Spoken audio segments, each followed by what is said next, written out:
Hello everyone, in this video we will be discussing NCERT class 10th science chapter number 12 electricity.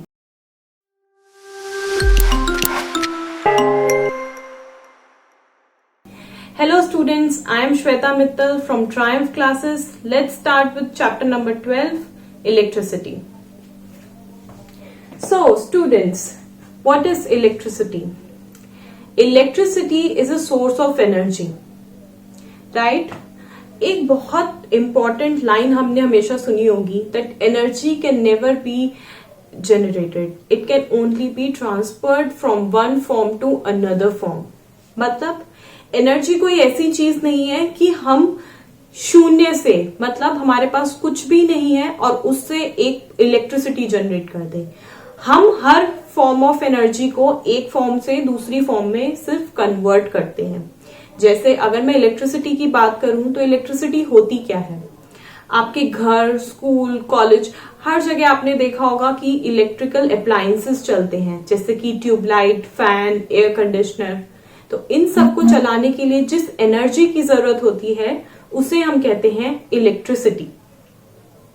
और electricity हमारी generate किन किन form से होती है?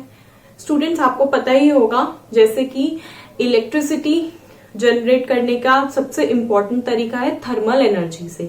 मतलब कि हम कोयला जलाते हैं, पेट्रोलियम जलाते हैं, तो हमारे पावर प्लांट्स में उनकी हेल्प से इलेक्ट्रिसिटी जनरेट होती है। दूसरा इसका सबसे ज्यादा उत्पाद होने का तरीका है वाटर, ठीक है, that is called hydro energy, hydro electricity. जैसे कि आपने किसी स्टूडेंट ने अगर आपने देखा होगा कि डैम्स के थ्रू भी इलेक्ट्रिसिटी जनरेट होती है, तो बहुत तेजी से पानी को छोड़ा जाता है, उस पानी के बहने की एनर्जी को हम कन्वर्ट कर लेते हैं इलेक्ट्रिसिटी में। इसी तरीके से काफी सारे डिफरेंट फॉर्म्स हैं जिनकी हेल्प से हम एक एनर्जी की फॉर्म को दूसरी एनर्जी की फॉर्म में कन्वर्ट कर लेते हैं, जिसे हम कहते हैं इलेक्ट्रिक एनर्जी। जैसे कि मैंने भी आपको बताया थर्मल एनर्जी, जिसमें हम हीट एनर्जी को, कोयले को जलाते हैं, उसमें से हीट निकलती है, हीट एनर्जी को हम कन्वर्ट कर लेते हैं इलेक्ट्रिकल एनर्जी में। ये हुआ मैसिव स्केल पे इलेक्ट्रिसिटी का जनरेशन। अगर मैं स्मॉल स्केल पे इलेक्ट्रिसिटी का कोई एग्जांपल देना चाहूं तो मैं उसकी शुरुआत इलेक्ट्रिक चार्ज से करती हूँ। स्टूडेंट्स, आपने देखा होगा, एक एग्जांपल मैं आपको बताती हूँ। आप कुछ टाइनी पेपर के टुकड़े किसी भी सरफेस पे रखिए, ठीक है। हम सिंपली एक चार्ज, मतलब एक कोम अगर उन पेपर के पीसेस के पास लेके जाएंगे तो वो कभी अट्रैक्ट नहीं करेंगे। वहीं अगर आप उस कोम को अपने हेयर में ब्रश कर लें और फिर उसके बाद उसको बिट्स ऑफ पेपर के पास लेके जाएं, कागज के टुकड़ों के पास लेके जाएं, तो वो दोनों आपस में अट्रैक्ट करेंगे। ऐसा क्यों? क्योंकि हमारा जो कोम था पहले उसमें कोई चार्ज नहीं था। स्टूडेंट्स, चार्ज एक ऐसी क्वांटिटी होती है जिसकी हेल्प से हमारी इलेक्ट्रिसिटी जनरेट होती है। तो जैसे ही हमारे कोम में चार्ज आया, उसने पेपर्स को अपनी तरफ अट्रैक्ट कर लिया। तो ये चार्ज क्या होता है? तो इलेक्ट्रिसिटी समझने के लिए इलेक्ट्रिक चार्ज से स्टार्ट करते हैं। इलेक्ट्रिक चार्ज की डेफिनेशन है, electric 1 coulomb is that quantity of electric charge. Electric charge को हम कूलम्स में कैलकुलेट करते हैं, ठीक है। तो 1 coulomb is that quantity of electric charge which exerts a force of 9 into 10 की power 9 Newton's of an equal charge placed at a distance of 1 meter from it. Its SI unit is coulomb. तो charge की हमारी unit होती है coulomb, और एक coulomb को हम डिफाइन करते हैं वो फोर्स जो कि 9 into 10 raised to the power 9 Newton's को 1 मीटर के डिस्टेंस से अपनी तरफ अट्रैक्ट करे, ठीक है। स्टूडेंट्स, अगर आपने क्लास 9th में चैप्टर पढ़ा होगा फोर्स, तो उसमें हमें पता है कि फोर्स एक्चुअली होता क्या है, और फोर्स की यूनिट होती है न्यूटॉन्स, ठीक है। तो 9 into 10 raised to the power 9 Newton, इतनी हमारे पास फोर्स है, ठीक है। इतनी फोर्स पे, इतने फोर्स से अगर हम किसी इक्वल चार्ज को अपनी तरफ खींचने, एक डिस्टेंस पे रखे हुए चार्ज को अपनी तरफ खींच लेंगे तो उस एनर्जी को हम बोलेंगे 1 कूलम ऑफ चार्ज। इसके लिए चार्ज की एक डेफिनेशन, एक प्रॉपर्टी जाननी जरूरी है, that like charges attract each other and unlike charges repel each other. देखिए हमारे पास दो टाइप के चार्ज होते हैं, एक पॉजिटिव चार्ज और दूसरा नेगेटिव चार्ज। तो जो हमारे पॉजिटिव चार्जेस होते हैं, दो अगर हमारे पास पॉजिटिव चार्ज है तो ये एक दूसरे को रिपेल करेंगे, ठीक है, क्योंकि ये सेम चार्जेस है। और अगर दो पॉजिटिव की जगह दोनों ही नेगेटिव है तब भी एक दूसरे को रिपेल करेंगे, राइट। और अगर इनमें से कोई एक पॉजिटिव हो जाए, ठीक है, दोनों में से अगर एक पॉजिटिव हो जाए तो ये हो जाएंगे अनलाइक चार्जेस। तो unlike charges will attract each other, okay. तो like charges will repel each other and unlike charges will attract each other. तो इसमें क्या कह रहा है, 1 coulomb is that quantity of electric charge which exerts a force of 9 into 10 raised to the power 9 newtons of an equal charge placed at a distance of 1 meter from it। अगर यहां हमारे दोनों ही इक्वल चार्जेस हैं, ठीक है, तो हमें इन्हें ये अलग अलग डायरेक्शन में पॉइंट करेंगे, मतलब एक दूसरे को रिपेल करेंगे। लेकिन अगर हम जबरदस्ती से कोई चार्ज प्रोवाइड करें तो ये अट्रैक्ट करना स्टार्ट कर जाएंगी। तो अगर मैंने इन्हें 9 into 10 raise to the power 9 newtons की एनर्जी से कोई अगर इक्वल चार्ज को, मतलब कि एक पॉजिटिव है एक नेगेटिव है लेकिन उनकी क्वांटिटी सेम है, ठीक है, तो अगर वो अपनी तरफ इसे अट्रैक्ट करने लगेगा इतनी एनर्जी के साथ और इनके बीच का डिस्टेंस है 1 मीटर, तो उतने चार्ज को हम कहेंगे 1 कूलम, जो कि एसआई यूनिट है हमारी चार्ज की, right. Now next is your electric current. अब स्टूडेंट्स, इलेक्ट्रिक करंट क्या होता है? The electric current is a flow of electric charges called electrons in a conductor such as a metal wire. इस definition को जानने के लिए पहले मैं बता दूं कंडक्टर्स और इंसुलेटर्स क्या होते हैं। कंडक्टर्स हमारे वो डिवाइस होते हैं जिसके थ्रू हमें इलेक्ट्रिसिटी पास कर सकते हैं। उसके एग्जांपल्स हैं आपके मेटल वायर। जैसे कि आपने देखा होगा हमारे घर में जो वायरिंग हुई भी होती है उसमें सबसे अंदर एक मेटल का वायर होता है, ठीक है, जो हमारे तार होते हैं उसको अगर आप छीलेंगे तो उसके अंदर एक मेटल की वायर होती है, ज्यादातर कॉपर की। तो वो जो कॉपर वायर है वो हमारा कंडक्टर है, क्योंकि उसके थ्रू हमारी इलेक्ट्रिसिटी पास हो सकती है।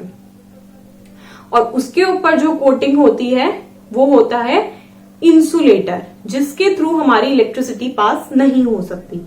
अगर आप एक वायर को थ्रू उसके इंसुलेटर, मतलब जब उसके ऊपर वो प्लास्टिक की कोटिंग हुई हुई है उसके थ्रू पकड़ोगे तो हमें कोई करंट नहीं लगेगा। लेकिन अगर हम कोई लाइव वायर, मतलब कोई मेटल का वायर को डायरेक्टली पकड़ लेंगे जिसके ऊपर कोई कोटिंग नहीं हुई, तो हमें इलेक्ट्रिक शॉक लग सकता है, क्योंकि वो एक कंडक्टर है। उसे टच करने से जो भी करंट है वो हमारी बॉडी में भी आ जाएगा, ठीक है। तो कंडक्टर की डेफिनेशन और इंसुलेटर में डिफरेंस समझ में आया। अब इलेक्ट्रिक करंट क्या होता है? Flow of electrons through a conductor. मतलब अगर मेरे पास कोई मेटल वायर है तो वो मेरा कंडक्टर है। अगर उस मेटल वायर के थ्रू इलेक्ट्रॉन्स पास हो रहे हैं तो वो कॉन्स्टिट्यूट करेंगे इलेक्ट्रिक करंट को, ठीक है। अब उसके अंदर से इलेक्ट्रॉन कैसे पास होते हैं, इलेक्ट्रॉन्स कैसे फ्लो होते हैं, वो अभी हम नेक्स्ट सेक्शन में देखेंगे इस थर्ड पॉइंट के साथ, ठीक है। नेक्स्ट वो कह रहा है the magnitude of electric current in a conductor is the amount of electric charge passing through a given point of a conductor in 1 second। हमने इलेक्ट्रिक चार्ज समझा, ठीक है। तो इलेक्ट्रिक करंट के मैग्नीट्यूड की वैल्यू होती है जब एक कूलम इलेक्ट्रिक चार्ज एक पॉइंट से पास हो रहा है 1 सेकेंड में। ठीक है। तो अगर मैं कहूं करंट की एसआई यूनिट है एम्पेयर्स, क्यू मतलब चार्ज, इलेक्ट्रिक चार्ज को हम क्यू से डिनोट करते हैं और इलेक्ट्रिक करंट को आई से। ठीक है स्टूडेंट्स, ये सिंबल याद रखना जरूरी है कि इलेक्ट्रिक चार्ज को हम क्यू से डिनोट करते हैं और इलेक्ट्रिक करंट को हम आई से डिनोट करते हैं। इलेक्ट्रिक चार्ज की एसआई यूनिट होती है कूलम और इलेक्ट्रिक करंट की एसआई यूनिट होती है एम्पियर। ठीक है। तो 1 एम्पियर का electric current is equal to 1 coulomb charge upon divided by 1 second. That means 1 coulomb of electric charge passing through a point, मतलब 1 कूलम चार्ज, ये एक हमारा मेटल का वायर है। ठीक है। तो अगर इससे 1 कूलम का चार्ज 1 सेकेंड में पास हो रहा है किसी एक पॉइंट से, तो हम कहेंगे कि उसमें से 1 एम्पियर का करंट पास हो रहा है। ठीक है। तो ये सेकंड वाली लाइन की मतलब है कि अगर 1 कूलम का चार्ज किसी एक कंडक्टिंग वायर से, एक मेटल कंडक्टर से 1 सेकेंड के लिए पास हो रहा है, तो हम कहेंगे कि 1 एम्पियर का करंट पास हो रहा है। इसकी एसआई यूनिट है एम्पियर, जिसे हम ए से डिनोट करेंगे। तो एग्जांपल हमारे किसी सर्किट में, मतलब किसी भी एक मेटल वायर के थ्रू 1.5 एम्पियर का करंट पास हो रहा है, तो हम लिखेंगे I is equal to 1.5 ampere. ठीक है। इसे हम मिली एम्पियर में भी लिख सकते हैं, माइक्रो एम्पियर में भी लिख सकते हैं। मिली एम्पियर मतलब 10⁻³ एम्पियर और माइक्रो एम्पियर मतलब 10⁻⁻6 एम्पियर। ये सब वैल्यूज आगे न्यूमेरिकल सॉल्व करने में हमें हेल्पफुल होगी। Next is electric current is measured by an instrument called ammeter. Ammeter device एक होता है जिसे कि हम इस तरीके से डिनोट करके बनाते हैं, ऐसे। ये इसकी हेल्प से हम ज्यादातर करंट की वैल्यू को मेजर करते हैं। आमीटर कैसे इस्तेमाल करते हैं, ये क्या होता है डिवाइस, वो हम आगे की नेक्स्ट वीडियोस में देखेंगे। नेक्स्ट इज, अब सबसे ज्यादा गौर करने की बात है कि how the current flows in a wire. ठीक है। हमने अभी इलेक्ट्रिक करंट की डेफिनेशन में पढ़ा, it is the flow of electric charge called electrons. मतलब हम कह रहे हैं कि एक हमारा इलेक्ट्रिक वायर है, उसमें से कुछ इलेक्ट्रॉन्स अगर पास होंगे तो हमारे पास इलेक्ट्रिक करंट आ जाएगा। तो अब ये इलेक्ट्रिक फ्लो होता कैसे किसी भी वायर में। स्टूडेंट्स, जैसे कि हमें पता है कि एक कोई भी मटेरियल है, चाहे कंडक्टर है, इंसुलेटर है, उसमें कुछ फ्री इलेक्ट्रॉन्स होते हैं। ठीक है। कंडक्टर्स में ये फ्री इलेक्ट्रॉन्स थोड़े ज्यादा होते हैं, इंसुलेटर में ये फ्री इलेक्ट्रॉन्स बहुत थोड़े से होते हैं। राइट। तो हमारे पास एक कंडक्टर है जिसमें कि बहुत सारे फ्री इलेक्ट्रॉन्स हैं। ठीक है। ये मेटल का कंडक्टर है, इसके एक एटम के आउटर मोस्ट ऑर्बिट में, आपने केमिस्ट्री में पढ़ा होगा, बहुत सारे फ्री इलेक्ट्रॉन्स हैं और हर इलेक्ट्रॉन अलग ही डायरेक्शन में भाग रहा है। ये फ्री इलेक्ट्रॉन, कोई इलेक्ट्रॉन इधर जा रहा है, कोई इलेक्ट्रॉन उधर, हर तरफ ये बिखरे हुए हैं। ठीक है। अब जैसे ही इस वायर में मैंने एक बैटरी लगा दी, मतलब यहां पे मैंने एक बैटरी लगा दी। स्टूडेंट्स, ये सिंबल है बैटरी का। ठीक है। बैटरी या फिर सेल। तो ये मैंने एक बैटरी लगा दी, तो यहां से इसका ये पॉजिटिव टर्मिनल है।